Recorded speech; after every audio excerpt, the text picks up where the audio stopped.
¿Qué sucede cuando la fachada de la normalidad esconde un abismo de depravación inimaginable? Cuando el joven callado y algo excéntrico de los suburbios se convierte en el epicentro de un horror que desafía toda comprensión. Hoy en la anatomía del villano, no nos adentraremos en el espectáculo de lo macabro, sino en la inquietante paradoja de Jeffrey Dahmer, un hombre que a plena vista en el corazón de la América cotidiana, llevó a cabo crímenes que helaron la sangre de una nación. Pero, ¿cómo se gesta tal oscuridad en un entorno aparentemente tan común? ¿Qué fuerzas internas y externas conspiran para moldear una mente capaz de una crueldad tan metódica y deshumanizante? Este no es un relato de glorificación, sino una disección forense de una psique fracturada, buscando entender los hilos invisibles que tejieron la compleja y perturbadora anatomía de Jeffrey Dahmer. Para desentrañar la historia de Jeffrey Dahmer, debemos situarnos en el Midwest americano de mediados del siglo XX. Un lugar que representa la quinta esencia de la vida suburbana tranquila y predecible. Es en este telón de fondo de aparente estabilidad donde nace Jeffrey Lionel Dahmer, el 21 de mayo de 1960, en Milwaukee, Wisconsin. Su nacimiento en un hogar de clase media, con un padre químico investigador y una madre con estudios universitarios, pintaba el cuadro de una infancia común, lejos de la miseria o la violencia explícita que a menudo se asocia con los orígenes de los criminales. Su historia parecía una más. Sin embargo, detrás de esta fachada de normalidad suburbana, se gestaban dinámicas familiares complejas y experiencias que influirían en su futuro. Su historia es un recordatorio escalofriante de que la oscuridad puede florecer en los lugares menos esperados, oculta bajo el manto de lo ordinario. La infancia de Dahmer no fue un camino de rosas pese a las apariencias. Estuvo marcada por la inestabilidad emocional de su madre, Joyce. Joyce sufría de depresión y ansiedad severas, agravadas por medicamentos recetados durante y después de sus embarazos. El ambiente en casa era impredecible. Las discusiones entre Joyce y Lionel Dahmer eran frecuentes y muy intensas. Jeffrey, como primogénito, fue testigo y víctima de esta tensión constante.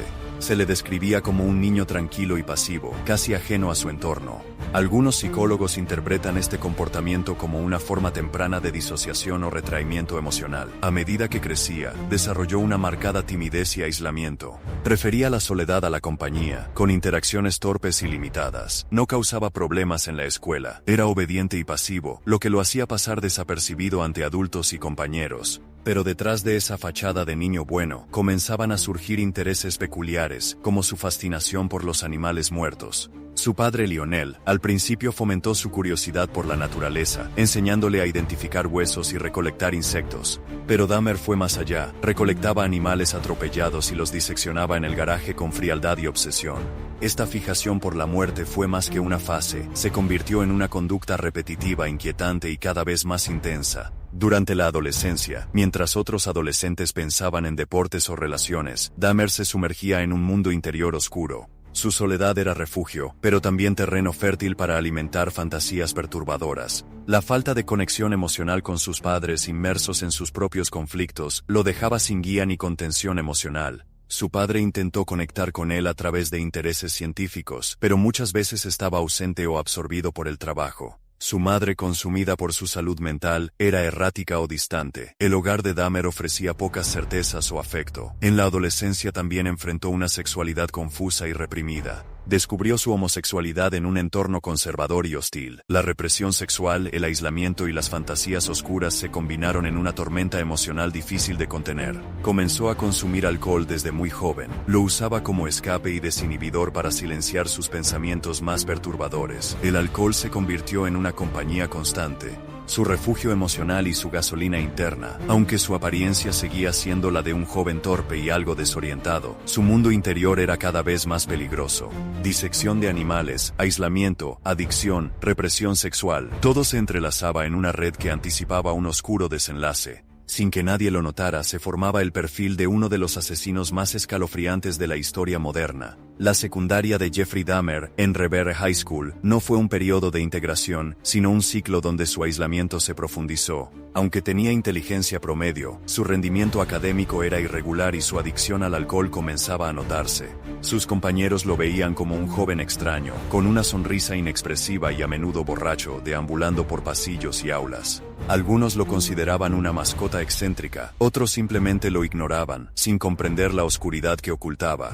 A veces Dahmer fingía ataques epilépticos o parálisis cerebral para llamar la atención, reforzando su imagen de raro. Su fascinación con los animales muertos no disminuyó. Al contrario, comenzó a experimentar con químicos para conservar restos. Usaba productos caseros para tratar huesos y tejidos, buscando preservar lo que encontraba en la carretera o el bosque. Su padre Lionel sabía de esta afición, pero la interpretó como una curiosidad científica, no como una señal de alarma. Mientras su vida social se desmoronaba, su mundo interior se poblaba de fantasías cada vez más oscuras. Poco se habla de la disonancia entre la apariencia pasiva de Dahmer y sus intensas fantasías de control y dominación. Contrario al cliché del psicópata frío, Dahmer sentía culpa y vergüenza por sus impulsos, lo que lo aislaba aún más. El psiquiatra Fred Berlin, que lo evaluó más tarde, citó que Dahmer describía sus fantasías sexuales violentas como invasivas e indeseables. No buscaba solo dañar, sino lograr una forma enfermiza de posesión absoluta a través del asesinato y la manipulación del cuerpo.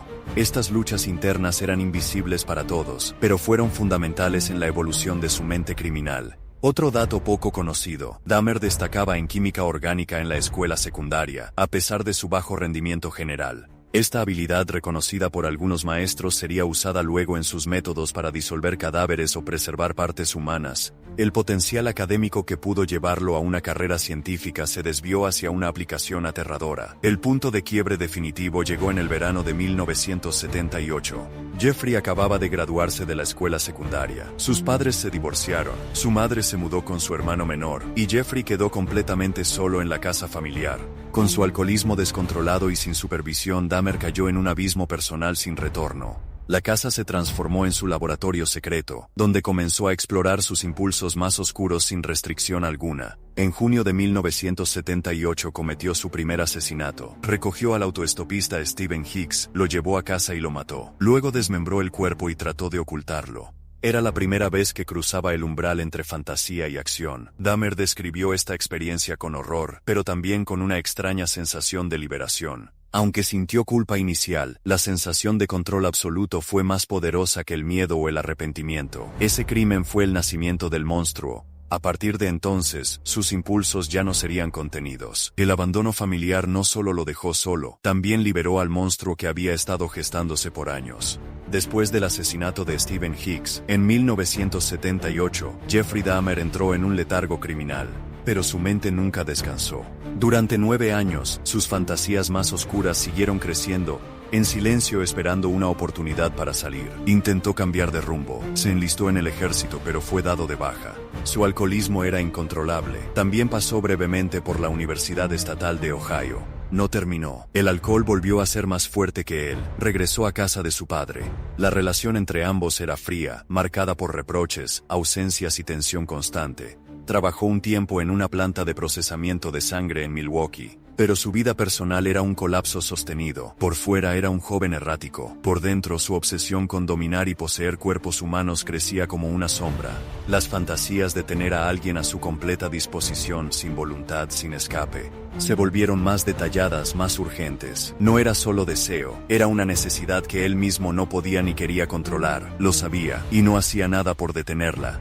Este periodo fue una incubadora, un limbo entre el crimen y el impulso. Una cuenta regresiva silenciosa hacia el horror. Jeffrey Dahmer reanuda sus crímenes y esta vez no habrá pausas. Se muda a un pequeño apartamento en Milwaukee. Allí el horror se vuelve rutina. Su método no era caótico. Era meticuloso, frío, casi quirúrgico. Frecuentaba bares gay, buscaba hombres solitarios, vulnerables, sin vínculos cercanos. Con la promesa de dinero, fotos o simplemente una copa, los convencía de ir a su casa. Allí el ritual comenzaba. Bebidas adulteradas con somníferos, conciencias apagadas. Dahmer no mataba por odio, lo hacía por control. Quería compañía que nunca se fuera. Para él el crimen no era un final. Era un medio para crear una fantasía imposible, la presencia sin voluntad. No deseaba eliminar a sus víctimas, quería convertirlas en algo suyo, en objetos que no lo abandonaran. Cada acto era una afirmación retorcida de poder, un intento desesperado de llenar un vacío que no tenía fondo. Pero lo más perturbador no era la muerte, era lo que venía después. Una vez drogadas sus víctimas, Dahmer pasaba al siguiente nivel, la deshumanización total. No actuaba con rabia, actuaba con frialdad, como quien sigue un experimento. Disección, canibalismo, conservación de partes del cuerpo. Todo con un solo propósito: mantener cerca aquello que no quería perder. Quería compañía eterna, y en su mente distorsionada la muerte no era una barrera. El cuerpo ya sin alma se convertía en objeto, en trofeo, en compañero. Su apartamento era su santuario, pero también su prisión. Una cámara de horrores. Conservaba cráneos, genitales, órganos, sumergidos en químicos, ocultos en el refrigerador. El hedor era insoportable. Los vecinos se quejaban, pero no eran escuchados. La policía, una y otra vez, minimizaba las señales. Dahmer operaba a plena vista. Lo que espantaba a todo para él era rutina, era hogar. Aquí no solo falló el sistema, falló la capacidad de ver el mal cuando se disfraza de silencio. La oscuridad de Dahmer no explotó, se filtró lentamente, como una gota de veneno constante. Cada crimen era un peldaño más hacia una fantasía inalcanzable, una ilusión de control absoluto. No importaba el color de piel, solo la posibilidad de sumisión total, de silencio eterno. No necesitó cruzar estados, solo cruzaba la calle, desde su apartamento al infierno. La máscara era perfecta, un hombre callado, torpe, incluso amable. El monstruo se camuflaba entre buzones y escaleras de incendios. Y nadie lo veía. Mientras las familias buscaban respuestas, el sistema seguía sordo, ciego, inútil. Y entonces ocurrió lo imperdonable. Conerak Sintasonfone, 14 años, escapa, sangrando, desorientado. Vecinos llaman a la policía, insisten, suplican, el chico está en peligro. Pero Dahmer aparece, sereno, calculador, les dice que es su novio, que discutieron. Nada grave, la reacción, los oficiales se ríen, devuelven al menor a los brazos del asesino. Horas después, Conerak ya no respiraba. Ese día no solo murió un inocente, también murió la confianza en quienes debieron protegerlo. Lo que siguió fue un grito colectivo. Un llamado a revisar los prejuicios, la deshumanización, el abandono, y mientras tanto Dahmer seguía, imparable. El 22 de julio de 1991, el silencio se rompió. No por una investigación, no por un operativo, sino por una víctima que sobrevivió, Tracy Edwards. Una noche que comenzó con una copa, terminó con una carrera desesperada por su vida. Esposado sin camisa con el miedo tatuado en el rostro, Edwards encontró a 2 policías en las calles de Milwaukee. Hay algo allí dentro, algo que no debería existir, eso dijo. Eso bastó. Los agentes lo acompañaron al apartamento 213, y en cuanto cruzaron la puerta, el hedor los golpeó como una maldición. El infierno no estaba debajo de la tierra, estaba en esa cocina, un refrigerador con una cabeza humana, un congelador con órganos apilados como carne de supermercado. Cráneos pintados, ácido, polaroids de cuerpos en proceso de descomposición. La escena era real, pero el horror parecía imposible. Dahmer fue arrestado en el acto. Sin resistencia, sin palabras, solo con los ojos perdidos, como si la pesadilla apenas empezara a desvanecerse. Milwaukee despertó. El mundo horrorizado vio lo que había vivido justo al lado y nunca supo. El apartamento se convirtió en prueba, en símbolo, en herida. Cada rincón hablaba del dolor, cada objeto del silencio cómplice. Dahmer fue arrestado, no opuso resistencia, solo bajó la mirada y murmuró, por favor no miren en el congelador. Los oficiales entraron, el hedor era insoportable. Lo primero que vieron, una cabeza humana en la nevera. Después, fotografías, restos, órganos, huesos, trozos de cuerpos organizados por categoría. El apartamento era un catálogo del horror. Barriles con ácido, un altar improvisado, paredes marcadas por el silencio de los desaparecidos, un laboratorio de pesadillas, en pleno Milwaukee. Confesó todo, fríamente, sin rodeos. No me gusta matar, lo hago porque no quiero que se vayan. Así justificaba el canibalismo, la necrofilia, la disección. 17 víctimas, cada una historia truncada. Un nombre, una vida que dejó de latir bajo su obsesión de posesión eterna. Tracy Edwards, su última víctima, escapó, y con él, escapó también la verdad. Un relato que la policía no quería oír. Un monstruo que nadie se atrevía a mirar aunque siempre estuvo ahí. Dahmer hablaba de sus crímenes como quien describe una receta. Metódico, preciso, clínico. No se jactaba, tampoco se lamentaba, solo explicaba, como si lo inevitable no necesitara justificación. Sus palabras eran bisturís, cortaban más que las imágenes, más que las evidencias, porque mostraban la verdadera raíz del horror. Una mente que nunca vio humanos, solo objetos para calmar su vacío. El juicio de Jeffrey Dahmer comenzó en 1992. Pero no fue solo un juicio, fue un espejo roto donde la sociedad intentó mirar el mal a los ojos, y no apartar la vista. Las familias de las víctimas llenaban la sala. Cada testimonio era una puñalada más, cada fotografía, una herida abierta. Cada palabra, una confirmación del infierno que habían vivido sin saberlo. La defensa de Dahmer no negaba los crímenes, solo pedía una explicación: insanidad. Argumentaban que no distinguía el bien del mal, que su mente no era la de un hombre, sino la de un monstruo desbordado por su enfermedad. Pero la fiscalía fue contundente: premeditación, control, ocultamiento. Dahmer sabía lo que hacía, sabía que estaba mal, y aún así lo hizo una y otra vez. El jurado deliberó, y fue claro: no era inocente, tampoco un loco sin conciencia, era culpable, culpable de 15 asesinatos, condenado a 15 cadenas perpetuas. 937 años en prisión, una eternidad encerrado con sus fantasmas. Fue trasladado a la prisión de Columbia, Wisconsin. Allí leía la Biblia, pintaba, y aceptaba entrevistas. Decía que quería rehabilitarse, pero también admitía que si estuviera libre, probablemente volvería a hacerlo.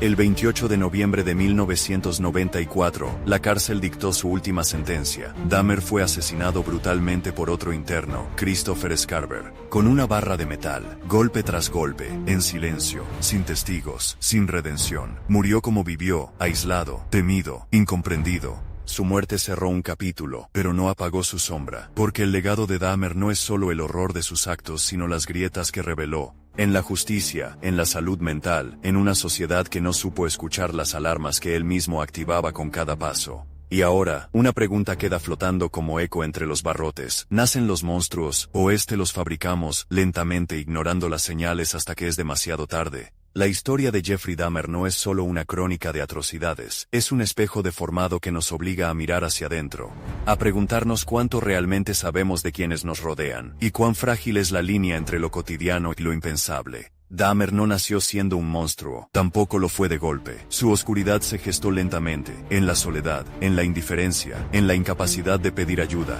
y en una sociedad que no supo escuchar los gritos que no se dicen con palabras. Hoy, más de 30 años después, su sombra sigue presente. No por morbo, no por fama, sino porque nos recuerda una verdad incómoda: el mal no siempre grita, a veces solo calla y sonríe. En la anatomía del villano, no buscamos justificar, tampoco glorificar, solo entender, analizar y aprender. ¿Te pareció inquietante este análisis? Suscríbete y activa la campana, porque cada semana diseccionamos a fondo la psique de los criminales más perturbadores del mundo. Déjanos en los comentarios: ¿qué villano crees que deberíamos explorar en el próximo episodio?